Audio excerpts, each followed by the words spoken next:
If you've bought a drink, sold a drink, or even downed a drink in Montgomery County, it likely had to go through this building first, the Department of Liquor Control. The agency is the wholesaler for all alcoholic beverages in the county, taking orders and making deliveries to almost 1,000 restaurants, bars, and stores.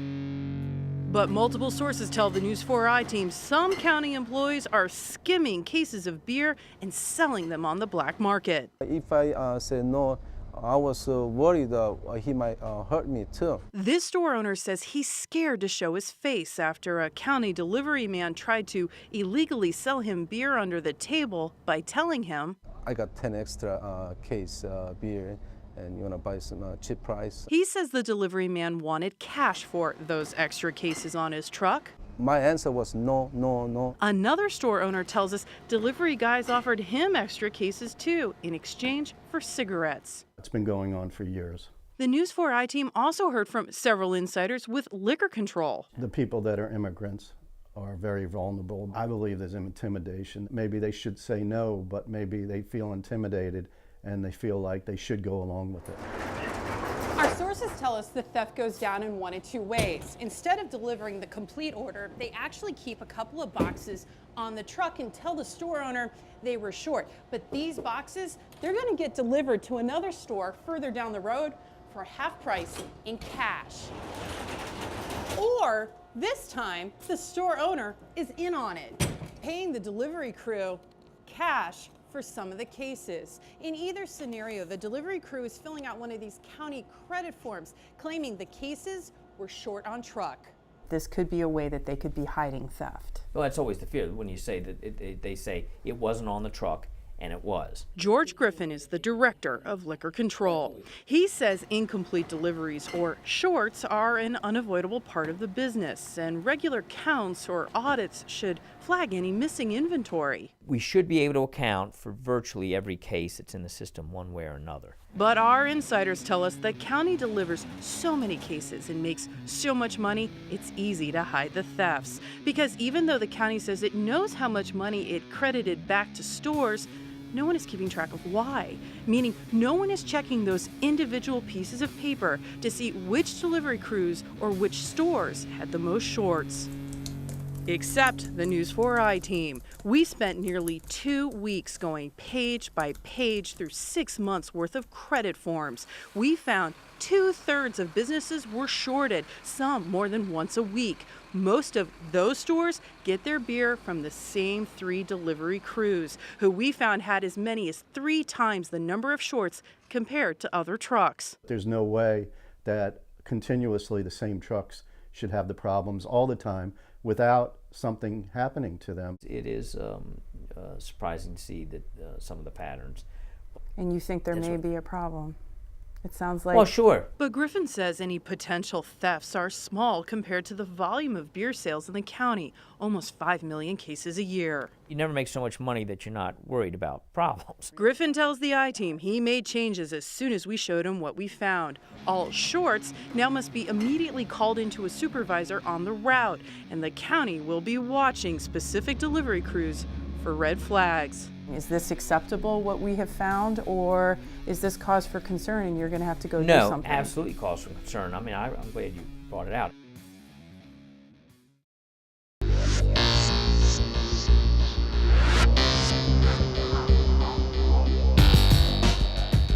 With their distinctive blue trucks, it's hard to miss the men who deliver the beer in Montgomery County. Every beer you drink in the county comes from this government-controlled warehouse. For weeks, the News 4i team followed the county's beer trucks as part of a different story. But then we discovered something even we didn't expect. All right, 81, here we go. We couldn't help but notice how the guys in Truck 81 take a lot of breaks to eat, sleep, even go inside a private home while their truck sits unattended on the side of the road. And then we spotted the styrofoam cups. They bought them almost every day we watched them. Why should you care about a couple of cups? Because after an early morning delivery to a county-owned liquor store, we saw the helper walk out with a long bottle in a brown bag. Later that morning, during another delivery, our cameras caught him pouring the contents of that bottle into his cup and stirring. A few minutes later, the driver does the same thing before getting back on the road. Days later, same truck, same driver, but a different helper, who throws away this white plastic bag into a dumpster at the end of their route and before they drive back to the warehouse. We pulled the bag out of the dumpster and found 2 empty wine bottles. And on yet another day, we watched them walk out of a privately owned store with 4 bottles in a small box. When we went inside, we found the same box full of white wine. Hi there. I'm Tisha Thompson with the News 4i team. I wanted to talk to you for a second. I wanted to know why the 2 of you have been drinking while you're in a government vehicle. He's been drinking, not me. He's been drinking, not you? He says you've been drinking in a government vehicle and not him. Who's been drinking? You have? No. We've got video of the 2 of you pouring alcohol into styrofoam cups. No, you We've didn't got, get me. I'm sorry, say again? You didn't get me. You want to see the video? I've got video of you taking a bottle of alcohol and then pouring it into a styrofoam cup. Me? Yeah, we've been Let me see the following. video. You want to see it? I've got it right here. Yeah. Come on over here. But instead of watching the video, the 2 men went inside, only to come out for a few seconds to grab that styrofoam cup. Do you got empty bottles in there? We never saw the cup again. Can I show you the video? Can I show you what we've seen over the last couple of weeks? Instead, they packed up So you don't have anything to say? and drove away. And their job is to deliver it, not consume it. George Griffin is the director of Montgomery County Liquor Control. It appears from this that 2 of our 2 county employees are consuming alcohol while they're operating a county vehicle, which is obviously against all the administrative procedures in the county. I mean, that's a slam dunk.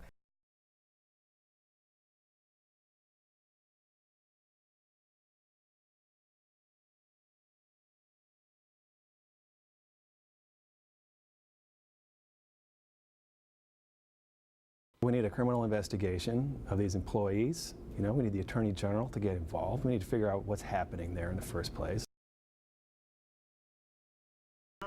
It took us 6 years to find Rufin Manzanza. Stop following me, okay? Stop following me. He's been charged with more than a dozen of the most serious driving violations, but has never gone to jail. And the News 4i team found he's not alone. In 2008, we filed a Freedom of Information Act request with the U.S. Department of State and spent 6 years fighting to get this package. Inside, a list never before released to the public, hundreds of diplomats pulled over for the most serious driving offenses. The records show 1/3 caught drinking and driving, including a Russian first secretary charged with a DWI and trying to elude police in Chevy Chase, and a defense attaché for Yemen, his Mercedes involved in a hit and run in Great Falls. He'd been pulled over 3 years earlier for reckless driving on Gallows Road. Most on this list were pulled over for reckless driving. The son of the former Cameroon ambassador pulled over for going 93 in a 55 in Chantilly. And the first secretary of Jordan clocked going 100 miles per hour in a 55 in Fairfax. 1 year later, police charged him with DWI while driving the same Mercedes in Rockville. These have confidential markings. That's a classification. We brought the documents to Tom Blanton at the National Security Archive. And all it takes is some bureaucrat to think, oh, this might be sensitive, this might be embarrassing, and they can put a classification stamp on it. Blanton has spent his career fighting and winning access to politically sensitive documents. Iran-Contra, CIA experiments, White House email. I was totally surprised at the number of the violations, the sense of impunity that so many of these diplomats, repeat violators. But our records are not complete. Some were withheld for national security reasons. It's supposed to protect our homeland security, that exemption. Instead, it's covering up for some diplomats. After tracking down the individual tickets, the I-team discovered the vast majority of diplomatic drivers were pulled over in Fairfax County. Many repeat violators with additional charges not even on the State Department's list. And one country had 4 times as many names than any other, Saudi Arabia.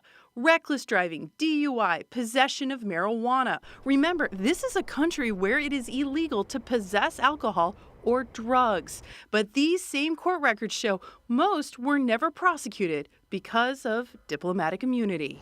The State Department refused a request for an on-camera interview, but did tell the I-Team even though diplomats don't go to court, they do tell their boss, the ambassador.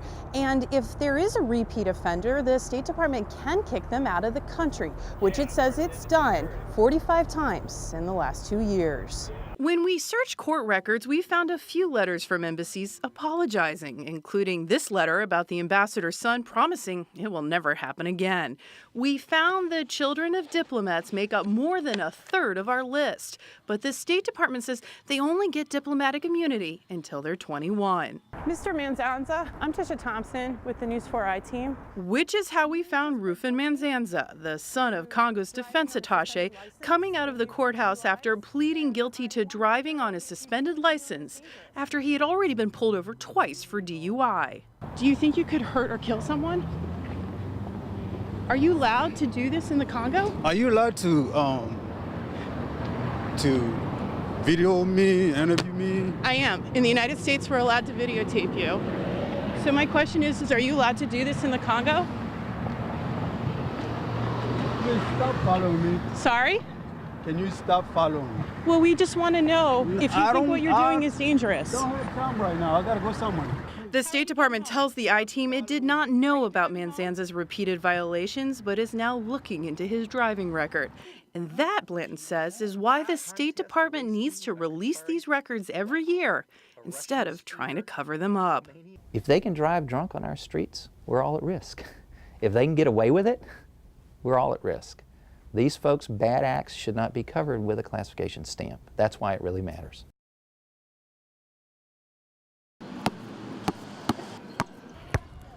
Life for Randall Nelson always seems to be teetering on the rim. Violence, drugs, peer pressure, it's a lot. He never knew his mother. His father, I was 5 when he passed. shuffled from relative to relative. He ran away at 13. I was running away from a life that I didn't want, an abusive life, you know? I see the basket and the ball. Everyone else, I blank it out. Everyone knew I was going to go somewhere. But he says he realized late in the game he needed better grades at a better school if he wanted to play at the college level. I was going to transfer to a whole different school for my senior year, but I wouldn't be eligible to play basketball. So I went to Laurel Prep so I can play and still get my education. Randall says Laurel Prep Academy told him it could get him the attention of college recruiters while he, at the same time, finished high school. He played plenty of basketball, but his grades? I didn't complete a course. The News 4 I-Team has found no one else on the team has either. Multiple sources tell us most of the players have already graduated from high school or go to another high school to get their education. A few, like Randall, were initially enrolled in online courses.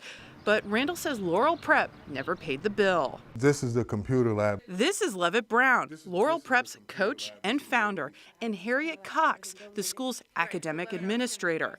And these are the computers Randall and the other students were supposed to use for their classes. Are these computers working yet or not so much? No, they're not. We don't have the internet running over here. The computer lab is housed in the Laurel Boys and Girls Club, which Brown says he also runs. This school is free. Brown showed us receipts detailing how the Boys and Girls Club pays for Laurel Prep's uniforms, travel, and other basketball expenses. But when it comes to classes, they could only produce these emails showing how many credits Randall and another student needed to graduate, making many wonder if Laurel Prep is nothing more than a basketball farm team. We signed them up for the classes, but it didn't suit them. Even though her title in her shirt says she's Laurel Prep's academic administrator, Harriet Cox says she isn't responsible for educating the team's players. It's a college prep program, and all we're doing is basically trying to get kids to qualify, whether it's trying to get their ACTs done, get their SATs done. We haven't had anybody right now to take their ACTs or SATs through us. We've registered several kids to the online program, and they wasn't successful on it because as they was trying to say that I was the educator, I'm not the educator, I'm a registered nurse. That's when Cox told us she doesn't consider Laurel Prep to even be a school. And it's not a school, okay? It is not a school. But that's not what the Maryland State Board of Education says. The I-Team found Laurel Prep Academy is registered as a church-exempt school, meaning it is exempt from state oversight as long as it's connected to a religious organization. Wow, I fell for it. Pastor Tony Igbinoba says his church, Power of Liberty Ministries International, was renting space inside the Laurel Boys and Girls Club for its services when Brown asked him if he could use the church's tax ID number. It said to me that a tax ID would be used for Laurel Prep School, okay, to help kids that are less fortunate who dropped out of middle school or high school to be able to play sport and at the same time get education. But Pastor Tony says when he discovered the kids weren't actually getting an education, he withdrew his support. These kids that were here, they're not going to school, they're not doing anything. That was news to the Maryland State Department of Education, which tells the I-Team it has now launched an investigation into Laurel Prep after we told them what we've uncovered. Without the church's affiliation, Laurel Prep would no longer be exempt from state oversight. All my life, there's been adults that I've trusted. There's been people that say they will get me places, but they've all end up leaving. Randall's now working as a security guard, making just enough money to pay for the online classes he's now taking on his own to get his GED. Some way, somehow, I have to teach kids. This game is not all about just shooting the ball. To teach them what no one taught him. You have to go to school if you don't want to miss your shot. It's something great.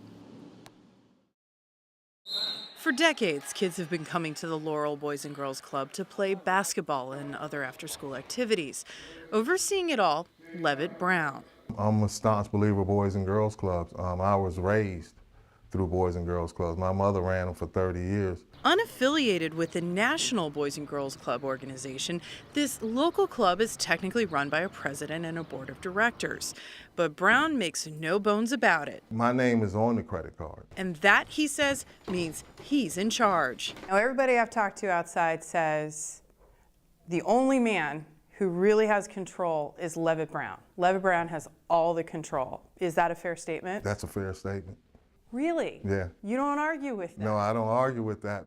Mr. Brown runs everything, meaning every deposit, every transaction, everything runs through him. The club's former athletic director, Adrian Russo, says he's worried that with so much control, no one really knows where the club's money goes. They actually came in and put the ceiling fans and stuff in. We first met Russo a year and a half ago after the I-Team received complaints people were living inside the club's locker room.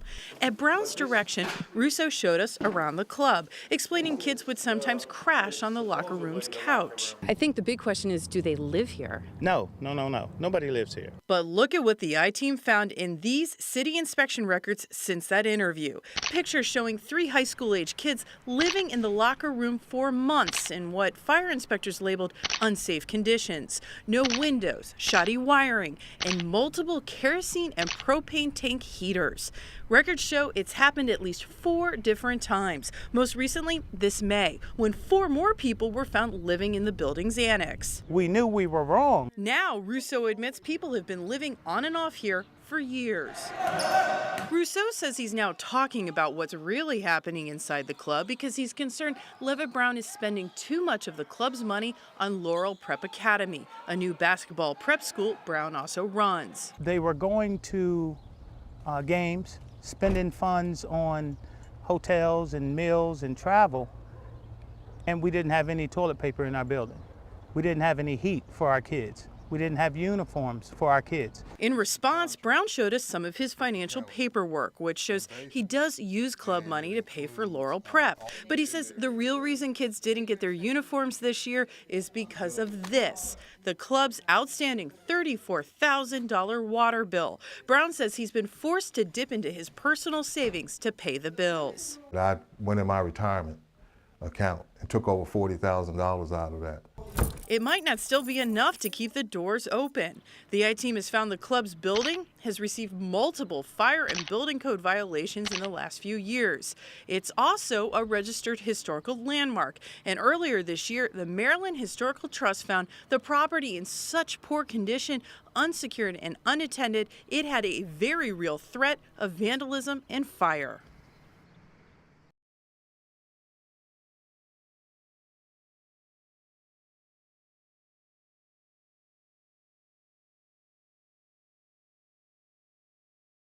It's only been innuendo and rumor at this point, until you ran your piece. When they're standing there admitting certain things on television, I guess that was shocking. I didn't expect them to be admitting it on the record in front of thousands of people. There were things that surprised me, things that we thought that we knew were going on, but even the task force that the mayor and city council helped to put together was not able to bring those things to light. She explained that in the wake of our investigation, the club's membership held a special election, voted her out. The club's executive director, Harriet Cox, also quit, and a new board will now take over in the next 2 weeks. It was a frigid morning when we climbed this mountain near Albany, New York. We made it! To meet this woman, Diane Caruso-Rustin. We're pretty tough up here.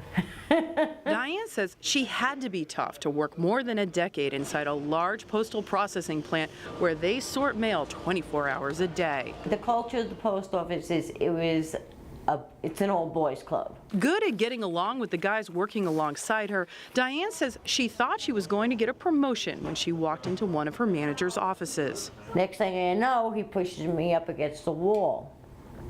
And he pushes down my left side of my pants, which, you know, those stretchy pants, and he licked my leg. I was like, you know, and I got startled, and then took his thing out, and he told me to kiss it. The married mother of two says she pushed her way out of the room and quickly wrote down everything that happened before filing a formal complaint through her union. That, she says, is when the retaliation began. One of the supervisors grabbed me and told me, you better keep your mouth shut if you know it's good for you. Diane says the retaliation grew worse as a team of investigators tried to get her to sign an incorrect statement of facts. She refused. And that, not the assault, is what finally broke her. It's the cover-up, the intimidation that they do to you. The News 4 I-Team has uncovered a list of reported sexual assaults against postal employees from across the country, never before released to the public, including more than a dozen here in our area within just the last few years. Records we obtained show the assaults range from men groping and flashing mail carriers on their routes to more serious attacks like the violent rape of a postal clerk in Silver Spring. But then we saw this. When we added it all up, we realized 1 out of every 5 sexual assaults against postal employees were committed by other postal employees. To ask somebody to get down on their knees in the middle of the aisle, in the middle of a workroom floor, to give you oral sex, I think is sexual.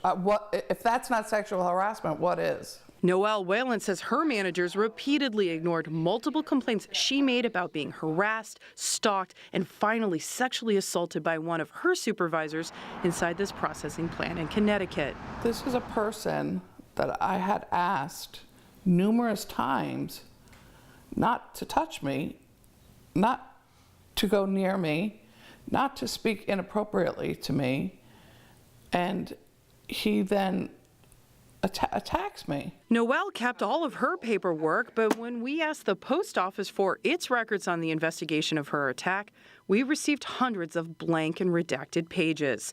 But the post office assured us it has a zero-tolerance policy for sexual assault. When the federal government is an employer and then it doesn't follow its own rules, that makes this sense of betrayal or, wrongness somehow worse. Sexual violence experts like Maya Ragu say this list could be much longer because sex assault is one of the most underreported crimes. And as we discovered, Noelle and Diane's cases were investigated by their Human Resources Department, meaning their cases were never reported to the Postal Service's internal police force and never made it to our list. If it's unwanted, then in most places that's probably some sort of battery, let's say, which is a crime. To get answers, we repeatedly asked to interview Postmaster General Patrick Donahoe. Until in August, we were told by a spokeswoman if we tried to approach him, we could be investigated and arrested for threatening a postal employee. Which is how we ended up at this news conference at the Postal Museum 2 weeks ago, as the Postmaster General released a new holiday stamp. We counted at least 11 different people in his team scrambling to keep us from interviewing their boss, pleading with us not to approach him. Mr. Donahoe, I'm Tisha Thompson with the News 4i team. Did you know that we've been trying to get a from you? No. Donahoe told us the Postal Service uses an extensive process to investigate violence against its employees. There is nothing ever that is left uninvestigated. We prosecute people to the full extent of the law. Some of your employees have told me that after they were sexually assaulted, they were retaliated against when they made a complaint. The Postal Service has got a number of avenues for employees to air issues, whether it's the OIG hotline, the grievance process, EEOC. We have watched these carefully over the years. We've taken this very seriously and acted on it. I'm sure, as the boss, it also concerns you that your employees are saying that. What do you want to tell them? Our employees are safe. We provide a safe environment. We provide an environment where if there is a problem, we respond to it.